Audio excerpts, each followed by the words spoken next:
The boardroom was silent except for the echo of laughter aimed at her. A young black woman stood at the end of a long glass table, her resume untouched, her confidence mistaken for arrogance. Moments earlier, she had mentioned, almost casually, that she spoke 6 languages. The CEO, a self-made millionaire, leaned back and smirked, asking if attitude was one of them. The others chuckled, dismissing her as another overconfident graduate. But beneath that calm expression, she wasn't offended. She was calculating. Because in less than an hour, the same people laughing at her would be begging for her help. Amara Johnson grew up in a cramped apartment above her mother's small grocery store in Atlanta. Her mother, a Nigerian immigrant, worked 18-hour days, teaching her that survival demanded more than hard work. It demanded mastery. Amara's fascination with languages began at age 8, when she helped translate for customers who spoke Spanish, French, or Mandarin.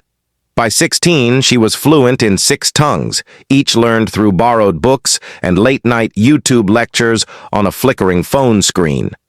Her academic record was exceptional, yet every interview she attended ended with the same empty compliments and polite dismissals.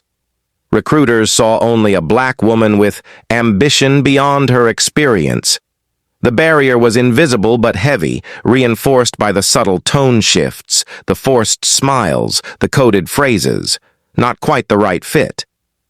After graduating from Harvard with honors, Amara was recruited for an interview at Verity Global Holdings, one of the world's largest multinational corporations. She prepared obsessively, not for the technical questions but for the condescension she knew would follow. When she entered the boardroom that morning, she expected resistance. The polished table, the air-conditioned arrogance, the way eyes flickered to her skin before her credentials. It was all familiar, but she didn't flinch. She spoke clearly, explained her strategy for cross-cultural negotiations, and listed her multilingual expertise. Then came the laughter, low, dismissive, unanimous. The CEO, Charles Benson, mocked her claim. 6 languages? Maybe you should teach our interns to exaggerate like that. The others smiled. But Amara remained still, expression unreadable. She knew something they didn't. A deal with a foreign conglomerate was scheduled that very afternoon. And without her, that deal worth billions would never make it past the first translation. The morning dragged under the weight of quiet humiliation. After the meeting, Amara was told she could wait in the lobby while they decided whether to move forward. She sat on a leather chair near the glass windows, her reflection merging with the skyline. She could see herself, composed, calm, but inside, she replayed every laugh, every smirk, every doubt cast upon her intelligence through the glass wall. She overheard fragments of conversation from the boardroom. The executives were panicking over a sudden change. The European partner in their billion-dollar merger had brought in a Chinese investment group. The translation issue was delaying negotiations. Misunderstandings in tone and technical terms had already caused tension. Amara listened, silent, while the CEO barked orders. Find someone from our Hong Kong branch to handle it. I don't care who.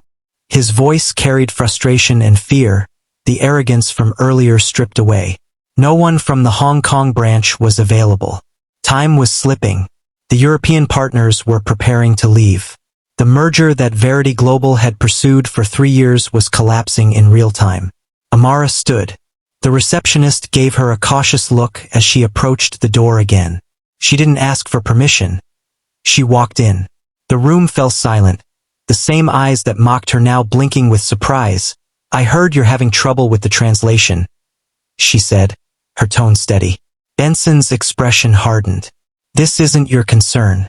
You're not part of this meeting. Amara ignored him and continued. The problem isn't the translation. It's the dialect. You're using standard Mandarin for a Cantonese-speaking delegate. They're interpreting your tone as dismissive. The interpreter on the video call froze, then slowly nodded. The realization hit the team instantly. She was right. Benson's composure cracked. You speak Mandarin? And Cantonese, Amara said. And French. And German. I also understand the business terminology used in the merger documents. She didn't wait for a reply. She switched the meeting's audio channel to her headset and began translating. Live, precise, seamless. Her voice bridged continents. Every nuance, every hesitation, she caught and corrected. Within minutes, the negotiation stabilized. The Chinese delegate leaned forward, visibly more engaged. The European partner's tone softened. The tension dissolved. In 20 minutes, Amara had turned chaos into order. The deal that seemed impossible began to move toward final signatures. Executives who hadn't even remembered her name now watched her with quiet awe. When the call ended, silence filled the room again. Not of mockery, but disbelief. Benson tried to speak, but no words came. Amara gathered her notes and straightened her blazer. You wanted proof, she said evenly. You just witnessed it.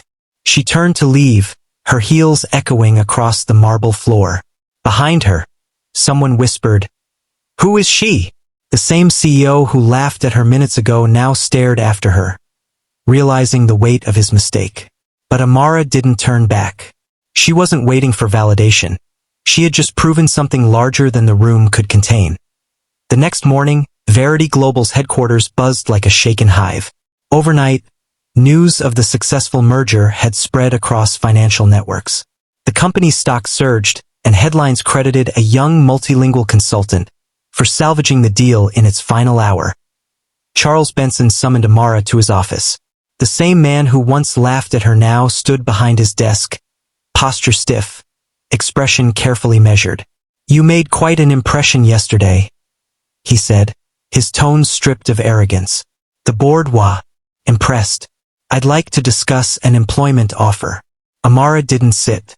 She kept her eyes on him, calm, unflinching. You had that chance yesterday, she said, but instead you chose to laugh. Benson hesitated. You have to understand. I do, she interrupted. You saw my skin before you saw my skill. You heard my voice and assumed exaggeration. You didn't fail to recognize talent, Mr. Benson. You refused to. The words hung heavy between them. Outside the glass walls, employees moved like silent witnesses to a quiet reckoning. Benson exhaled slowly. You're right, he admitted, though the apology felt mechanical. But you're clearly valuable. Name your position and it's yours. Amara studied him for a moment, the man who symbolized every barrier she had fought through. Then she shook her head. I'm not interested in working for a company that measures worth by prejudice first. She turned to leave, but paused at the door. However, she added, I'll send you an invoice. Translators charge by the minute. Yesterday's session should cost you a fortune.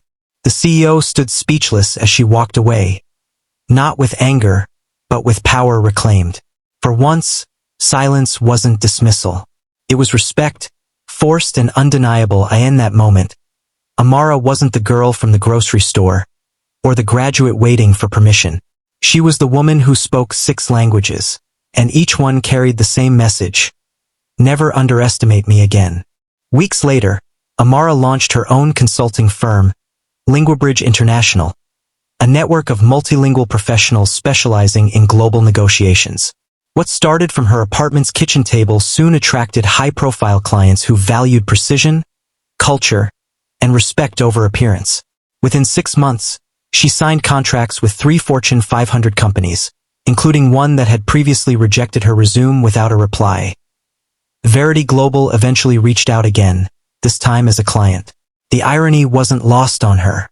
Benson himself attended the first meeting, humbled but silent, while Amara's team, a diverse, global assembly of translators, analysts, and strategists, led the discussion. She didn't gloat. She didn't need to. Power spoke loudest through competence sustained. Her mother watched from the sidelines, proud but unsurprised. She had always told Amara that mastery makes prejudice irrelevant, that the world may mock what it doesn't yet understand. Until it's forced to depend on IT.in interviews, Amara never mentioned Benson's name or the laughter that started it all. Instead, she spoke about systemic blindness, how talent often hides in plain sight, waiting for a chance untainted by bias. Her message resonated not as revenge, but as proof that quiet excellence dismantles arrogance better than confrontation ever could. Years later, her firm became a case study in international business schools, a model of linguistic diplomacy and resilience. And somewhere in a lecture hall, a young black girl, listening to that story, would whisper to herself, "I can do that too." Racism hadn't disappeared. It never does. But in Amara's world, it lost ground, one translation, one breakthrough, one undeniable achievement at a time.